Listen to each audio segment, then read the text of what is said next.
أصل السومريين كي نعرف كل شيء عن هذا الشعب وما هو أصله. أستضيف الدكتور مهدي كاكائي الذي يحمل شهادة دكتوراه في علم البيئة اختصاص الاحتباس الحراري من جامعة بيلفاست في المملكة البريطانية، كما أنه مختص بالتاريخ والأديان الكردية. مرحبا بك دكتور كاكائي. شكرا، أهلا وسهلا، وأشكرك لإتاحة هذه الفرصة لي للحديث عن أصل السومريين. في البداية أذكر أن بعض العلماء الذين يؤكدون على عدم سامية السومريين، في البداية أتكلم عن بعض الأدلة والبراهين التي تؤكد أن السومريين ليسوا من الأقوام السامية. فحيث أن جميع المؤرخين وعلماء الآثار والباحثين يتفقون على أن السومريين كانوا من الأقوام غير السامية. على سبيل المثال يذكر الأستاذ طه باقر في مقدمة كتاب من ألواح سومر للمؤرخ صموئيل نوح كرامر الذي قام بترجمته إلى اللغة العربية، يذكر في صفحة 8 من هذا الكتاب ما يلي: وجل ما يمكن قوله بهذا الصدد أن من نسميهم بالسومريين في تاريخ وادي الرافدين كانوا قوما ليسوا من الأقوام السامية، بل أن لغتهم هي من اللغات غير السامية.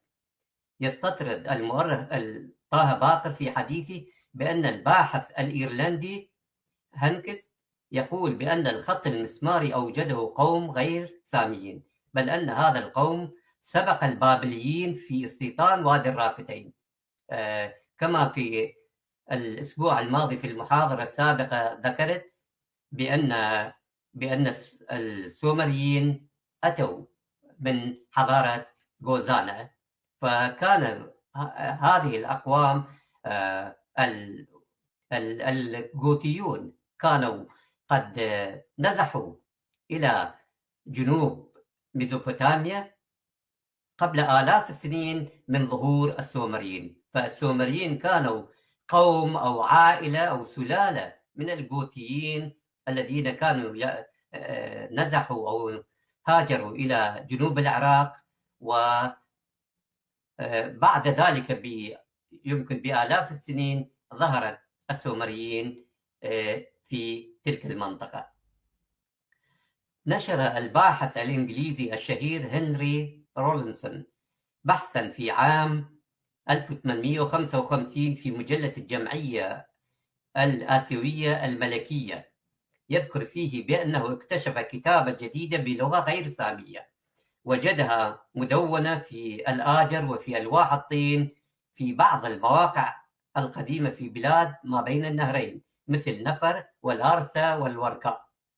في عام 1856 ذكر الباحث الإيرلندي هانكس بأن هذه اللغة الجديدة هي نوع من اللغات الالتصاقية مثل اللغة الكردية. وفي عام 1869 أطلق الباحث الفرنسي أوبرت على هذه اللغة السومرية لأول مرة. فكما ذكرت قبل قليل عن انتقال الغوتيين إلى جنوب بلاد ما بين النهرين، حيث هنا يذكر البروفيسور الأمريكي سبايسر يقول بأن العهد الذي سبق العهد السومري على هيئة حضارة قروية زراعية أدخلها الإيرانيون من الشرق، أي أسلاف الكرد الزاغروسيين. من طبعا تقع منطقة زاغروس في شرق بلاد ميزوبوتاميا. وهذا المصدر، خلي أذكر المصدر: سبايزر أفرايم، ناشر البحث في سنة 1930. اسم البحث Mesopotamian Origins the basic population of the Near East, Philadelphia, USA, أمريكا.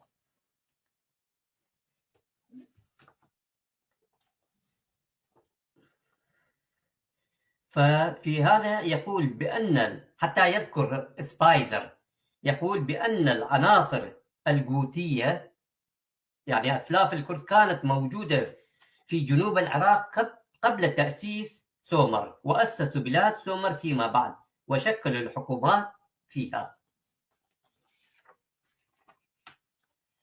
يذكر كل من الأستاذ طه باقر والدكتور عامر سليمان بأنه عند هجرة الأكديين إلى شمال وادي الرافدين يعني جنوب كردستان الحالية في أواخر الألف الثالث قبل الميلاد، كان السومريين والسوباريون يعيشون هناك. طبعا سوبارتو كانت مملكة في جنوب كردستان، وكانت المنطقة تسمى بسوبارتو. يضيف المؤرخان المذكوران بأنه جاء ذكر السوباريين في النصوص المسمارية منذ عصر فجر السلالات. كما يقول المؤرخ يوسف رزق الله غنيمة بأن عالم الآثار نورمان بانكروف يذكر بأن شمال بلاد ما بين النهرين أي جنوب كردستان الحالي كان موطنا للسومريين، وأن السوباريين قدموا إلى هذه المنطقة خلال مراحل زمنية متفاوتة، والمرحلة الأخيرة لهجراتهم حدثت في حوالي عام 2250 قبل الميلاد. بالنسبة هذان المصادر، المصدر الأول الذي تكلمت عنه عن ترجمة الأستاذ طه باقر، اسم الكتاب من ألواح سومر، صموئيل كريمر، ترجمة طه باقر، صفحة 356. والمصدر الثاني الذي تكلمت عنه أيضا لطه باقر اسم الكتاب مقدمة في تاريخ الحضارات القديمة، الجزء الأول الوجيز في تاريخ حضارة وادي الرافدين، الطبعة الأولى بغداد سنة 1973، صفحة 120 و476. بالنسبة لعامر سليمان اسم الكتاب العراق في التاريخ القديم، الموصل دار الحكمة للطباعة والنشر، صادر في سنة 1992، صفحة 119.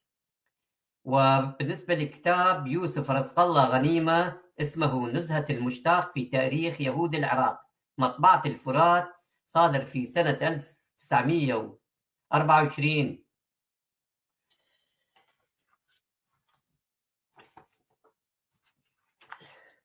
يذكر كل من الدكتور عبد العزيز صالح والدكتور محمد بيومي مهران والدكتور إبراهيم الفني بأن الموطن الأصلي للسومريين هو جبال زاغروس الكردستانية. هؤلاء كلهم باحثون عرب. بالنسبة للمصادر، الدكتور عبد العزيز صالح، الشرق الأدنى القديم، مصر والعراق، الجزء الأول، القاهرة 1976، صفحة 448. الدكتور محمد بيومي مهران، عنوان الكتاب تاريخ العراق القديم، صادر في مدينة الإسكندرية المصرية سنة 1990، صفحة 90. الدكتور إبراهيم الفني، اسم الكتاب التوراة، دار اليازوري للنشر والتوزيع، عمان الأردن، صادر الكتاب في سنة 2009، صفحة 319. في بعض مدن شمال بلاد ما بين النهرين أي جنوب كردستان مثل مدينة آشور ونينوى تم اكتشاف آثار للحضارة السومرية، يعني اكتشفوا آثار السومريين في جنوب كردستان في شمال ميزوبوتاميا التي تعود لعصر فجر السلالات، ولا سيما الفترة الأخيرة منه. اكتشاف آثار سومرية في شمال بلاد ما بين النهرين كردستان يؤكد على أن كردستان هي الموطن الأصلي للسومريين، وأن السوباريين والسومريين عاشوا معا هناك. هذا دليل مادي على أن كون كردستان هو الموطن الأصلي للسومريين. يذكر عالم الآثار الدكتور بهنام أبو الصوف، هذا شخص عراقي، في أطروحته التي نال عليها شهادة الدكتوراه من جامعة كامبريدج البريطانية في عام 1966. يذكر هذا الباحث في أطروحته للدكتوراه بأن السومريين لم يأتوا من خارج بلاد ما بين النهرين، بل كانوا في منطقة سوبارتو. سوبارتو هذه مملكة سوبارتو كانت في جنوب كردستان الحالي. وفي الحقيقة لا أريد أن أتكلم عن السوباريين. السوباريون في الحقيقة اسم جغرافي وليس اسم قوم، بل القوم الذي عاش في سوبارتو هو الخوريون الذين عاشوا هناك، بينما سوبارتو تعني منطقة مرتفعة أو منطقة شمالية، اسم جغرافي.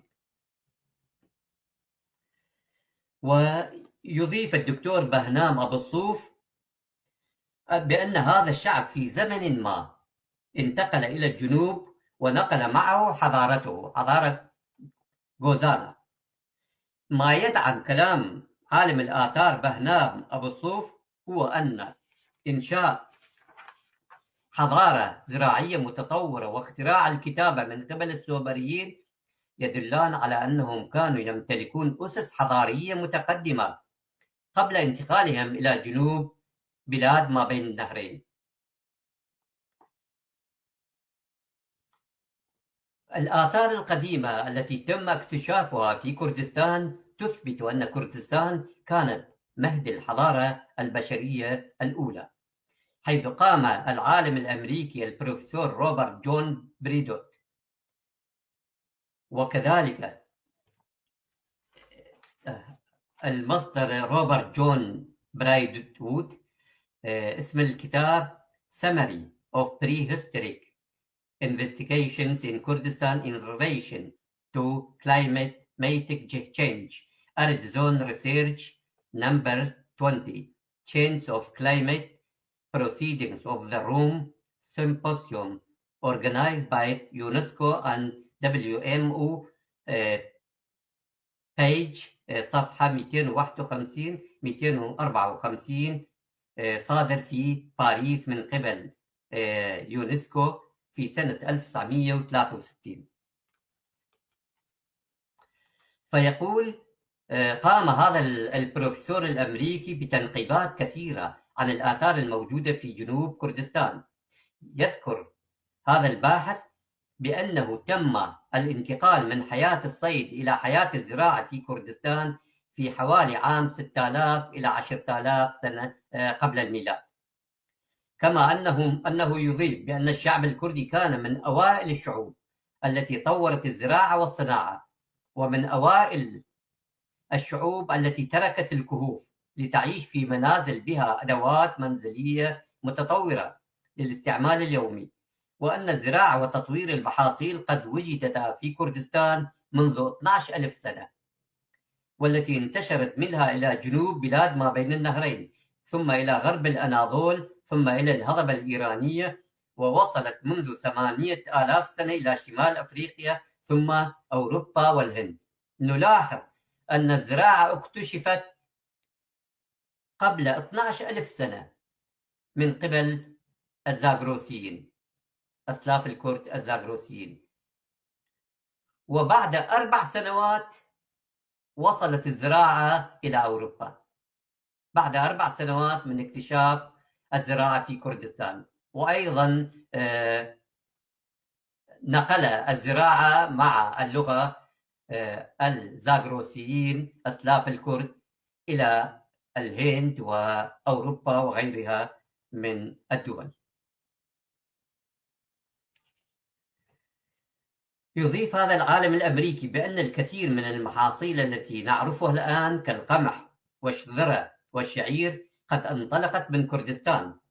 حول الصناعة يؤكد البروفيسور روبرت جون بريدوود ومجموعته البحثية بأن الموقع الآثاري تشيانو الواقع في شمال كردستان يمكن أن يطلق عليه اسم أقدم مدينة صناعية في العالم، حيث يستخرج منه النحاس إلى يومنا هذا، كما عثر فيه على سلطان دون عليه التبادل التجاري.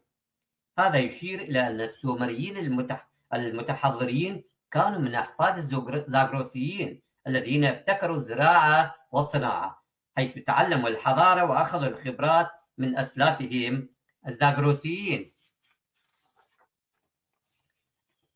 يكشف بعض الأدبيات السومرية عن أصل السومريين. على سبيل المثال، إحدى أساطير الخلق السومرية المعنونة قصيدة المعول، التي تعود جذورها إلى بدايات ابتكار الزراعة في كردستان، حيث تقول القصيدة المذكورة بأن الإله إنليل بعد أن أسرع بفصل السماء عن الأرض عمل على خلق الإنسان الأول، فحفر شقا في الأرض ووضع بدايات البشرية في الشق. وعندما بدأ البشر بالظهور كالحشيش، هنا السومريون يذكرون الزراعة، الحشائش، وكيفية زرع القيام بزرع المحاصيل الزراعية. فهنا يكشف السومريون بوضوح عن أصلهم الزاغروسي، وأنهم أحفاد أولئك الأسلاف الذين ابتكروا الزراعة في كردستان وبنوا أقدم القرى الزراعية في العالم. الكتابات السومرية دليل آخر. الكتابات السومرية تخبرنا بأن موطن الآلهة دلمون هو المكان الذي يمنح السعادة الأبدية للإنسان بعد موته، ولهذا السبب كان السومريون يدفنون أفراد العائلة المالكة في هذه المنطقة، في منطقة دلمون، عند وفاتهم، تكريما لهم للخدمات الجليلة التي يقدمونها للآلهة خلال حياتهم، حيث أن دلمون كانت فردوس السومريين. يذكر الدكتور مؤيد عبد الستار في مقاله القيم المعنون دلمون أرض السعادة السومرية من جبال زاغروس إلى البحرين بأن الباحث ديفيد رول في هامش رقم 1 في صفحة 241 من دراسته المعنونة ليجند يشير إلى دراسة الباحث الكبير سامويل نوح كريمر المنشورة في مجلة المدارس الأمريكية للبحوث الشرقية عدد ديسمبر كانون الأول عام 1944، والمعونة دلمون أرض الأحياء، حيث أن كريمر يستنتج من خلال نتائج بحثه المذكور بأن منطقة دلمون تقع جنوب غرب إيران، جبال زاغروس. يستطرد الدكتور مؤيد عبد الستار في مقاله المذكور بأنه يتم ذكر دلمون باسمها، فبالاسم دلمون مذكور باللغة السومرية آكور دلمون. آكور باللغة السومرية تعني جبل، فالسومريون يذكرون دلمون. هذه دلمون تعادل الجنة في الوقت الحاضر، كانت جنة السومريين. ففي الألواح السومرية السومريون يذكرون جبل دلمون، فالجبل في المنطقة غير موجود إلا في كردستان، وهذا يدل على أن دلمون هي منطقة جبلية، كما هو معروف أن كردستان هي المنطقة الجبلية الوحيدة في بلاد ما بين النهرين. الملاحم السومرية تذكر أيضا بأن منطقة دلمون تقع مشرق الشمس، وهذا يشير إلى أن موطن الآلهة السومرية دلمون موجود في جبال زاغروس المشرفة على جنوب ميزوبوتاميا، بلاد ما بين النهرين. يضيف الدكتور مؤيد بأنه في شرق كردستان توجد قرية صغيرة تقع بين بحيرة أورميا ونهر ميدان تدعى دلمان، والتي قد تكون لها علاقة بمنطقة دلمون السومرية.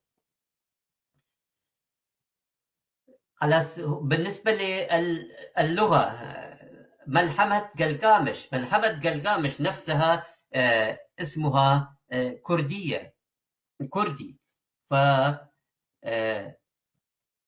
فالملحم الذي يتشبه بالجاموس كل قامش كل حتى الآن هذه الكلمة باقية في اللغة الكردية. كل يعني ضخم، نقول باللغة الكردية كلغا يعني ثور ضخم. حتى يقولون على الإنسان القوي ذات الضخم أو الجسم الضخم يقولون كلغايا، أي أنه ثور كبير ضخم. وغا لحد الآن موجود أيضا في اللغة الكردية، يعني ثور. وميش، كلمة ميش تعني حيوان. كالقامش يعني حيوان الثور. بمرور الوقت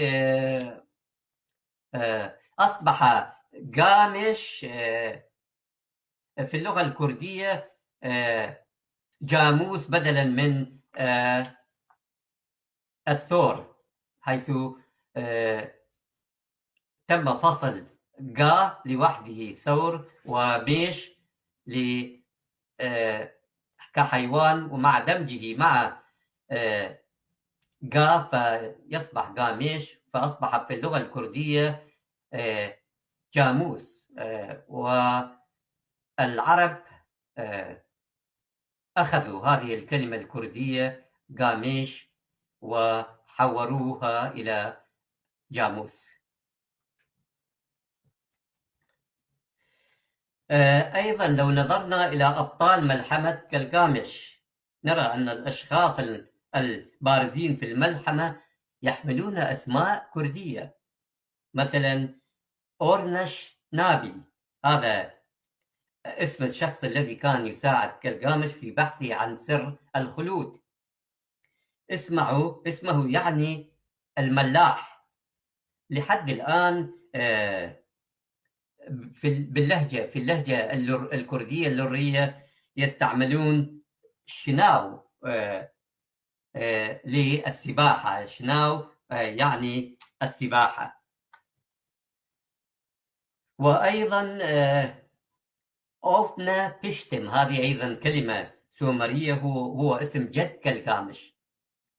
ولحد الآن هذه الكلمة باقية في اللغة الكردية، ونقول هاتنو بيشتم يعني جاءوا من خلفي، ويعني الخلود، الاستمرارية في البقاء.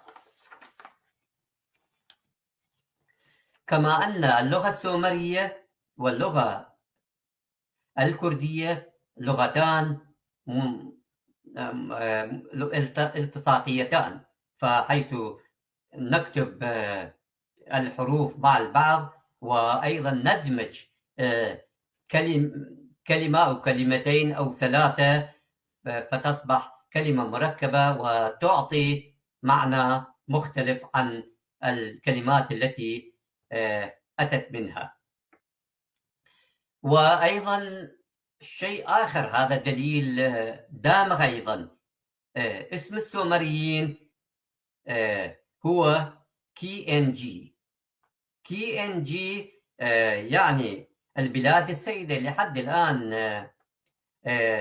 أعتقد أما كي في اللغة السويدية في اللغة السومرية تعني مكان، وجي تعني سيد. في اللغة الكردية هذه أصبحت بالعكس، كي يعني كي يعني سيد، وجي يعني جي يعني مكان. أعتقد أن العلماء المترجمين لهذه الكلمة قد مترجميها بشكل خاطئ، ولو كان عالما كرديا قد ترجم هذه اللوحة لكانت تترجمها جي ان كي بدلا من هذه الترجمة. على كل حال لحد الآن كي كاكا لحد الآن باقي في اللغة الكردية من آثار اسم السومريين، وأيضا جي جي مكان تعني مكان باللغة الكردية الحالية. أيضا هناك تشابه بين اللغة السومرية واللغة الكردية، مثل كلمة في تقليد أصوات الظواهر الطبيعية للدلالة على الكثرة.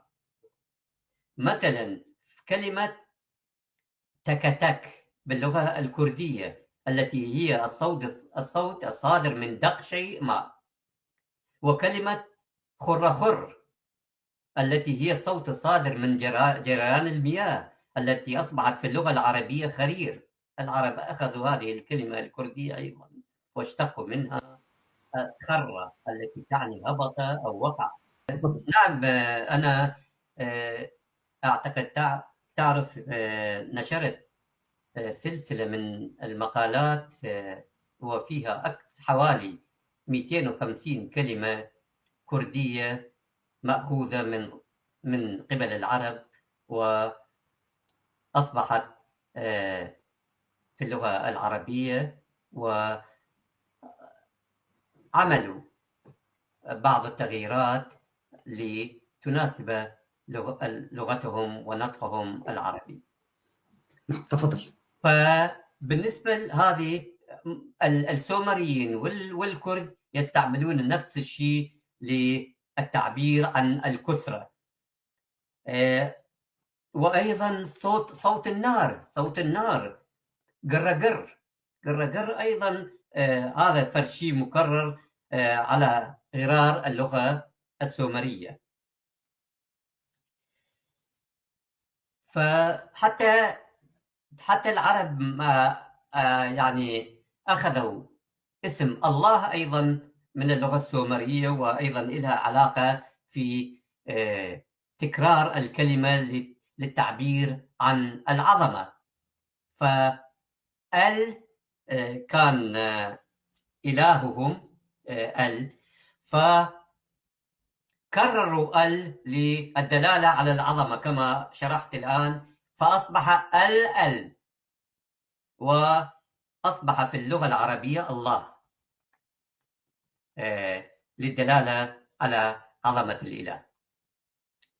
هناك خاصية لغوية أخرى تربط اللغة السومرية والكردية. مثلا اللغة السومرية كلمة جيشتو هذه عبارة سومرية، جيشتو التي ترجمتها الحرفية هي ذو أذن جيدة.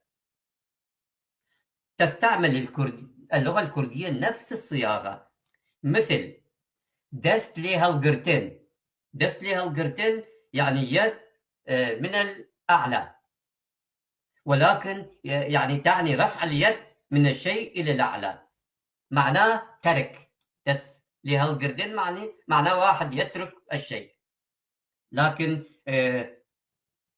لكن نستعمل لهذه الكلمة دست يعني يد، هالقرتين نرفع اليد عن الشيء يعني نتركه.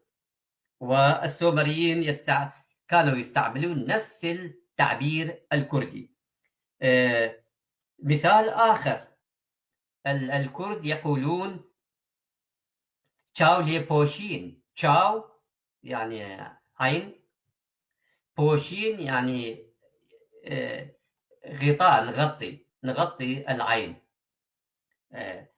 التي ترجمتها الحرفية غمض العين منه، والتي تعني باللغة الكردية إهمال، يعني نغمض عيننا حتى لا نرى الشيء.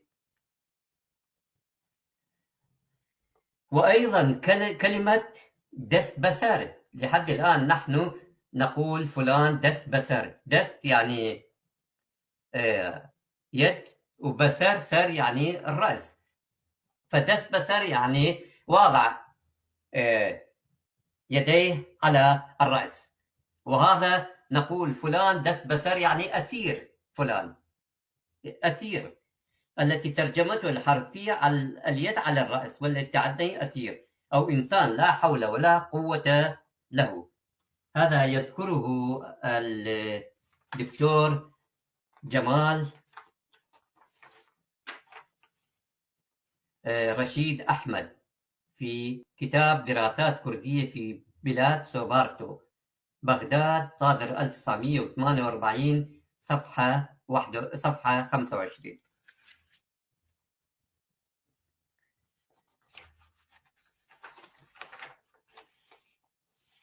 فالكلمة الكردية متأتية كما قلت من رفع الأسير يديه إلى الأعلى عند استسلامه في الحرب.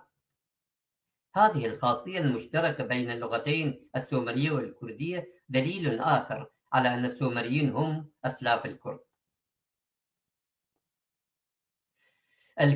وجدت كلمة مقطعية سومرية هي دا كار دا أوما، التي وجدت على مدرجات معهد سومري يرجع تاريخه إلى 2000 قبل الميلاد. فسرت من قبل العالم الأثري دانجن على أنها تسمية جغرافية، وفسرها العالم الأثري درايفر على أنها بلاد كاردو السومرية، وحدد موقعها في جنوب بحيرة وان. وهذه المنطقة تشكل جزءا من بلاد الكرد الذين ذكرهم سترابون، وقال بأنهم نفس الكاردوخيين القدماء، وحدد موطنهم في شرق نهر دجلة وتوروس. وقال سترابون إن جبالهم تدعى جبال كردستان. فهذه القطعة الموجودة أيضا المكتشفة أيضا تشير إلى أنها كانت في كردستان. دليل آخر، السومريون قاموا ببناء معابدهم على مرتفعات، مناطق مرتفعة، وهذا أيضا دليل. حتى لما انتقلوا إلى جنوب بلاد ميزوبوتاميا اشتاقوا إلى جبال كردستان، ولذلك قاموا ببناء معابد تسمى زقورات، حتى يكونون جبال كردستان في جنوب بلاد ما بين النهرين. هذه أيضا دليل آخر على هذه. وأيضا كانوا يرسمون داخل معابدهم صور أشجار وحيوانات جبلية كالوعل والماعز على الأختام الأسطوانية التي كانوا يصنعونها. هذا مذكور من قبل الدكتور سامي سعيد الأحمد في كتابه السومريون وتراثهم الحضاري، مطبعة الجامعة بغداد سنة 1975، صفحة 42 وصفحة 82. فحتى وجدوا صور لحيوانات جبلية وأشجار السرو والصنوبر الجبلية، وهذا دليل آخر على كردية السومريين. دليل آخر أيضا، السومريون بنوا ممالك المدن، يعني كل مدينة كانت هي مملكة بذاتها، وهذه أيضا نابعة من خلفيتهم الجبلية، حيث في الكردستان ذات طبيعة جبلية كانت تعزل السكان من منطقة عن منطقة أخرى. ولذلك عندما انتقل السومريون إلى جنوب بلاد ما بين النهرين، اعتادوا على العيش المنفصل أو المنعزل عن البعض. فكل قوم في منطقة جبلية أسست مملكة في مدينة معينة، لم يتوحدوا، لم يؤسسوا دولة واحدة. فكما كانوا في كردستان الجبال تعزلهم عن البعض، عندما انتقلوا إلى بلاد ميزوبوتاميا أيضا نفس الأقوام انعزلوا عن البعض، وكل قوم أسس مملكة في مدينة معينة.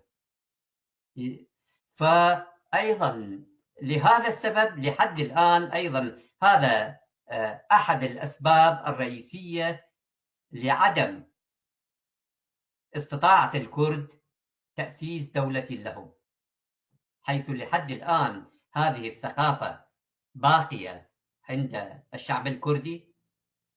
فكل عشيرة، كل قبيلة، كل قوم في منطقة معينة يريدون الاستقلالية. وأيضا كسكان الجبال، حيث كانوا أحرار في الجبال مع مراعيهم، مع زراعتهم. لذلك نرى الكردي لحد الآن يحب الاستقلالية والحرية، ولا يأتمر بأوامر زعمائه، على باستمرار يتمرد. وعلى هذا ودليل أو انعكاس لهذه الظاهرة نرى انشقاق الأحزاب الكردية باستمرار. واحد لا يقبل الثاني، ولا يقبل أوامر الثاني، ولا يقبل رأي الآخر. مرضنا قديم. هذه طبعا ثقافة لها خلفية تاريخية قديمة.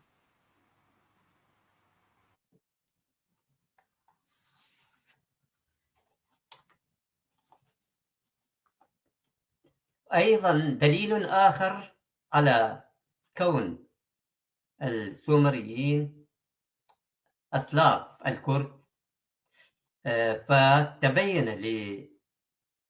لبعض العلماء هناك تشابه بين فخار سومر وفخار حضارة غوزانا الأقدم في كردستان. فحيث الفخار الذي صنعه السومريون يشبه تماما الفخار الذي كان يصنع في حضارة غوزانا، بالإضافة إلى صور للماعز الجبلي والغزال ذو القرون التي وجدت في المواقع السومرية، وهي حيوانات تعيش في جبال كردستان. وحتى أن بعض العلماء يقولون أن كثير من أسماء المدن السومرية هي ليست مفردات سومرية، وإنما سومرية. فمثلا الدكتور سامي سعيد الأحمد في كتابه السومريين وتراثهم الحضاري، منشورات الجمعية التاريخية العراقية، مطبعة الجامعة بغداد، سنة 1975، يقول بأن أسماء المدن السومرية أور، أريدو، أوروك، سبار، لارسا، لقش، كل هذه الأسماء ليست سومرية بل سوبارية. طيب، من أين جاءت هذه الأسماء السوبارية لو كانوا لم يكن يعيشون في كردستان معا؟ لأن السوباريين لم ينتقلوا إلى جنوب العراق الحالي، بل بقوا في كردستان. وهذا يعني بأن السومريين أخذوا هذه الأسماء السوبارية عندما كانوا يعيشون معا في كردستان. وحتى يقول الدكتور سامي سعيد الأحمد بأن مفردة باتيس التي تعني الملك باللغة السومرية، هذه الكلمة أيضا مأخوذة من السوباريين، وهي كلمة سوبارية. الآن في نهاية هذه المحاضرة سأقتطف بعض المفردات المشتركة بين السومرية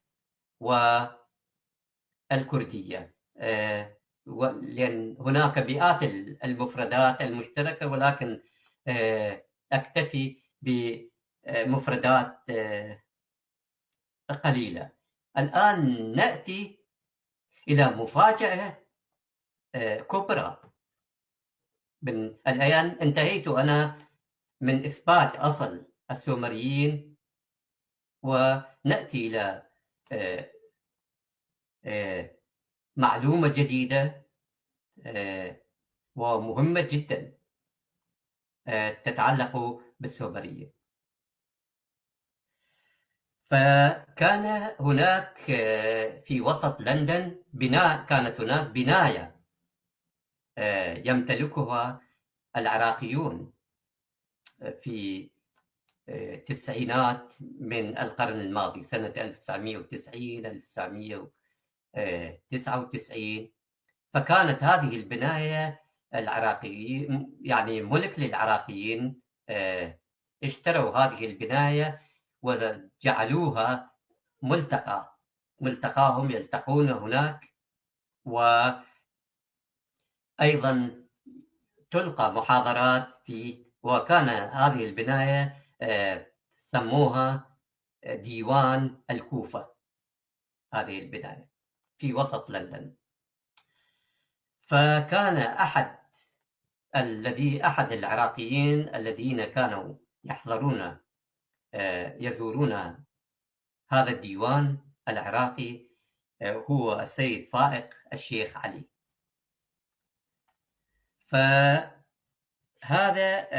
الآن أعتقد قناة تلفزيونية اسمها قبس، أعتقد قناة كويتية.